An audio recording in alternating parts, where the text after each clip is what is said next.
अब हम देखेंगे मेटाबॉलिज्म। हमने ऑलरेडी डिस्कस किया है एब्जॉर्प्शन और डिस्ट्रीब्यूशन, जहां पे हमने देखा कि जो लिपोफिलिक ड्रग है वो इजीली हमारे बॉडी में एब्जॉर्ब हो जा रहा है, फिर वो हमारी बॉडी में डिस्ट्रीब्यूट हो रहा है। अब आता है जब वो अपना एक्शन शो कर रहा है, वो अपना काम कर चुका है, उसके बाद वो हमारी बॉडी में एक्सक्रीट होगा, तो उसके लिए लिपोफिलिक ड्रग को हमें हाइड्रोफिलिक में कन्वर्ट करना होगा। इसी प्रोसेस को मेटाबॉलिज्म या बायो ट्रांसफॉर्मेशन कहा जाता है। इसकी क्या जरूरत है? अगर हम देखें तो हमारा यूरिन जो है वो वाटर फॉर्म में है, मीन्स वो लिपोफिलिक ना होके हाइड्रोफिलिक है। तो हमें भी हाइड्रोफिलिक ड्रग बनाना पड़ेगा जिससे वो यूरिन से इजीली एक्सक्रीट हो सके। अब इसका मतलब ये हुआ जो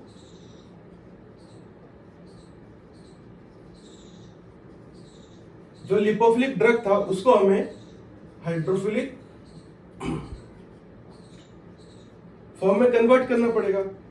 इसी प्रोसेस को मेटाबॉलिज्म कहा गया है या बायो ट्रांसफॉर्मेशन कहा गया है। यहां पे लिख देता हूं, बायो ट्रांसफॉर्मेशन। तो ये बायो ट्रांसफॉर्मेशन कैसे होगा?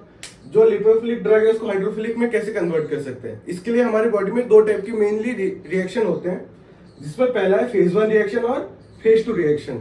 अगर कोई ड्रग फेज 1 और फेज 2 रिएक्शन से गुजरेगा तो वो लिपोफिलिक से हाइड्रोफिलिक में कन्वर्ट हो जाएगा। तो जरूरी नहीं कि हर ड्रग फेज 1 फिर फेज 2 में जाए। कोई ड्रग सिर्फ फेज 1 से भी लिपोफिलिक से हाइड्रोफिलिक में कन्वर्ट हो सकता है, कोई ड्रग सिर्फ फेज 2 को भी फॉलो कर सकता है, कोई ड्रग फेज 2 फेज 1 को ही फॉलो करे। कोई भी रिएक्शन के थ्रू वो लिपोफिलिक से हाइड्रोफिलिक में कन्वर्ट होता है। अब हमें देखना होगा कौन कौन से चीजें हैं जो फेज 1 या फेज 2 के थ्रू गुजर रहे हैं। तो ये जो भी ड्रग्स होते हैं, जो भी केमिकल्स होते हैं जो फेज 1 या फेज 2 या बायो ट्रांसफॉर्मेशन से गुजर रहे हैं, इनको जीनोबायोटिक्स कहा जाता है। जीनोबायोटिक्स ऐसे सब्सटेंस हुए जो हमारी बॉडी के लिए नॉन बेनिफिशियल हुआ, ना ये प्रोटीन है ना ये विटामिन है, ये फॉरेन सब्सटेंस हुए जो हमारी बॉडी को कोई बेनिफिट नहीं पहुंचाते। ये सारी चीजें फेज 1 फेज 2 रिएक्शन के थ्रू हमारी बॉडी से बाहर हो जा रहा है। जैसे जो भी ड्रग हमने लिया वो हमारे लिए यूजफुल नहीं रहा, इसीलिए वो जीनोबायोटिक हुआ, वो हमारी बॉडी से एक्सक्रीट हो जाएगा। अब फेज 1 रिएक्शन में क्या होते हैं? Oxidation, reduction, hydrolysis. मींस वहां पे या तो ऑक्सीजन या OH ग्रुप या वाटर का रिएक्शन होगा, उसमें एडिशन होगा, जिससे वो लिपोफिलिक से हाइड्रोफिलिक में कन्वर्ट होगा।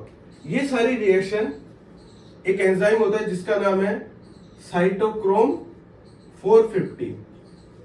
इस साइटोक्रोम 450 के फैमिली के थ्रू ये सारी रिएक्शन होती है। इसके बाद आता है फेज 2 रिएक्शन।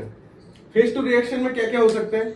एक है मिथाइलेशन, मींस मिथाइल ग्रुप का ऐड होना, सल्फेशन मींस सल्फर, एसिटाइलेशन में एसिटाइल ग्रुप का ऐड होना, similarly glutathione conjugation, glucuronide conjugation. Means यहाँ पे क्या होगा? Methyl group, sulphur group, acetyl group, glutathione group या ग्लूक्यूरोनाइड ग्रुप ऐड होगा। तो ये हुए हमारे फेज 1 फेज 2 रिएक्शन। इसके थ्रू जो लिपोफिलिक ड्रग है वो हाइड्रोफिलिक में कन्वर्ट हो जाएगा। अब हम देखते हैं कि ऐसे कौन कौन से फैक्टर हैं जो फेज 1 या फेज 2 रिएक्शन को इफेक्ट कर सकते हैं। अगर हम देखें कि कौन कौन से फैक्टर है जो फेज 1 फेज 2 रिएक्शन को अफेक्ट कर सकते हैं, तो इनमें से सबसे पहला आता है पॉलीमॉर्फिज्म,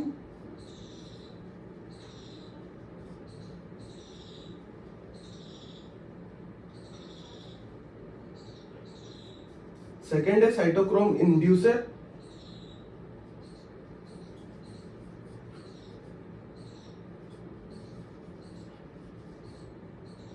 और तीसरा है साइटोक्रोम इनहिबिटर।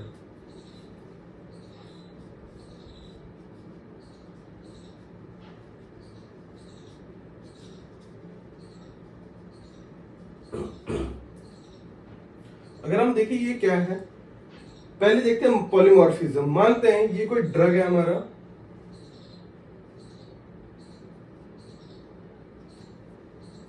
अगर कोई ड्रग रैपिडली इस एंजाइम के थ्रू मेटाबोलाइज हो रहा है, मींस हमने कोई ड्रग दिया, ये बहुत ही जल्दी इसको मेटाबोलाइज कर रहा है, तो इससे क्या होगा? ड्रग का कंसंट्रेशन कम हो जाएगा और मेटाबोलाइट हमारा बढ़ जाएगा जो इजीली एक्सक्रीट हो जाएगा। मींस हमें हाई डोज देना पड़ेगा इस कंडीशन में, जिससे वो एटलीस्ट अपना एक्शन शो कर सके।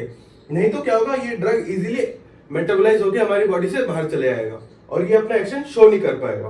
तो ये अगर फास्ट रिएक्शन हुआ, फास्ट मेटाबॉलिज्म हुआ, फास्ट रिएक्शन हुआ, तो ये कंडीशन हमें दिखेगा। अगर यहीं पे स्लो मेटाबॉलिज्म होगा तो क्या होगा,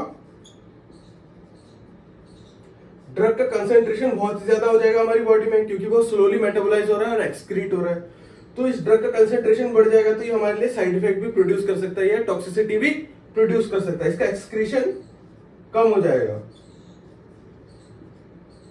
और ये ड्रग कंसेंट्रेशन बहुत ही ज्यादा रहेगा हमारी बॉडी में। तो इस टाइप की कंडीशन को हम पॉलीमॉर्फिज्म कहते हैं। इसके बाद आता है साइटोक्रोम इंड्यूसर्स। अगर हम इस पे देखें तो ये भी सिमिलर ही एक्शन हुआ इसका, इस टाइप से। ऐसा कोई ड्रग जो साइटोक्रोम को इंड्यूस करेगा वो जल्दी हमारी बॉडी से एक्सक्रीट हो जाएगा। फॉर एग्जाम्पल वॉरफेरिन, ये एंटीकोगुलेंट हुआ। इस टाइप की कंडीशन में क्या होता है कि हम वॉरफेरिन के साथ कोई ऐसा ड्रग दे रहे हैं, कोई सेकेंड ड्रग है, मान लेते हैं वो एक्स हुआ, जब हम इसके साथ कोई दूसरा ड्रग दे रहे हैं तो ये ड्रग, ये जो एक्स नाम का ड्रग है, ये क्या करेगा, ये साइटोक्रोम को इंड्यूस करेगा, मींस इसकी क्वांटिटी बढ़ाएगा, तो उससे वॉरफेरिन का जल्दी जल्दी मेटाबॉलिज्म हमारी बॉडी में हो जाएगा। तो इस टाइप की कंडीशन को कहते हैं साइटोक्रोम इंड्यूसर्स। मींस कोई साथ का ड्रग वो साइटोक्रोम को इंड्यूस कर रहा है, पर अगर हम सिंपली सिंगल वॉरफेरिन दे तो उस कंडीशन में ऐसा नहीं होगा। अब हम देखते हैं साइटोक्रोम इनहिबिटर। ये भी सेम कंडीशन है। अगर हम कोई ड्रग के साथ कोई दूसरा ड्रग दे रहे हैं तो ये ड्रग क्या करेगा, इसको इनहिबिट करेगा। फॉर एग्जांपल रिफेम्पिसिन, अगर आपने नाम सुना है, तो वो साइटोक्रोम को इनहिबिट करता है। तो इससे क्या होगा, इस ड्रग का मेटाबॉलिज्म बहुत कम हो जाएगा। मींस ये जो ड्रग है ये इनडायरेक्टली इंटरफेयर कर रहे हैं इन दोनों ड्रग के मेटाबॉलिज्म को। तो इस टाइप की कंडीशन को कहते हैं cytochrome inducer and cytochrome inhibitors. 3 condition हो गए जहां पे हमें पता चल रहा है कि कौन कौन से फैक्टर है जो फेज 1 और फेज 2 रिएक्शन को अफेक्ट कर रहे हैं। तो ये आपका कंप्लीट हो गया मेटाबॉलिज्म या बायो ट्रांसफॉर्मेशन। अगर हम इसको दोबारा से रिवाइज करें तो पता चल रहा है कि फेज 1 और फेज 2 ऐसे रिएक्शन है जिसके थ्रू लिपोफिलिक ड्रग हमारा हाइड्रोफिलिक में कन्वर्ट हो रहा है। इसी प्रोसेस को हम बायो ट्रांसफॉर्मेशन या मेटाबॉलिज्म कहते हैं। कौन कौन सी चीजें हैं जो इन ड्रग्स के इन फेजेस के थ्रू क्रॉस हो रही हैं, तो वो है जीनोबायोटिक्स। जीनोबायोटिक्स ऐसे फॉरेन सब्सटेंस हुए जो हमारे बॉडी के लिए नॉन न्यूट्रिशियस हुए, तो इन सारी चीजों को हम जीनोबायोटिक्स कहते हैं। फॉर एग्जांपल जो ड्रग यूज हो चुका है हमारी बॉडी में, जो अपना एक्शन प्रोड्यूस कर चुका है, वो सारी चीजें जीनोबायोटिक्स हुए हमारी बॉडी के लिए। ये फेज 1 या फेज 2 रिएक्शन के थ्रू लिपोफिलिक से हाइड्रोफिलिक में कन्वर्ट हो सकता है। और जरूरी नहीं कि कोई ड्रग फेज 1 फिर फेज 2 पे जाए। कोई ड्रग सिर्फ फेज 1 भी कर सकता है, कोई ड्रग सिर्फ फेज 2 कर सकता है, या कोई ड्रग फेज 2 के बाद फेज 1 पे आता है अपना बायो ट्रांसफॉर्मेशन के लिए। इसकी क्या रिक्वायरमेंट है, फेज 1 या फेज 2 ड्रग क्या करता है, लिपोफिलिक से हाइड्रोफिलिक में कन्वर्ट करता है। तो ये डिफरेंट रिएक्शन हुआ जिसके थ्रू ये कन्वर्जन हो रहा है। अब हम देखें अगर फैक्टर्स कौन कौन से हैं जो फेज 1 फेज 2 रिएक्शन को अफेक्ट कर रहे हैं, वो है पॉलीमॉर्फिज्म, साइटोक्रोम इंड्यूसर्स और साइटोक्रोम इनहिबिटर्स। तो ये आपका कंप्लीट हो गया मेटाबॉलिज्म। अब हम देखेंगे एक्सक्रीशन के बारे में। अब इसका स्क्रीनशॉट ले लीजिए तब तक।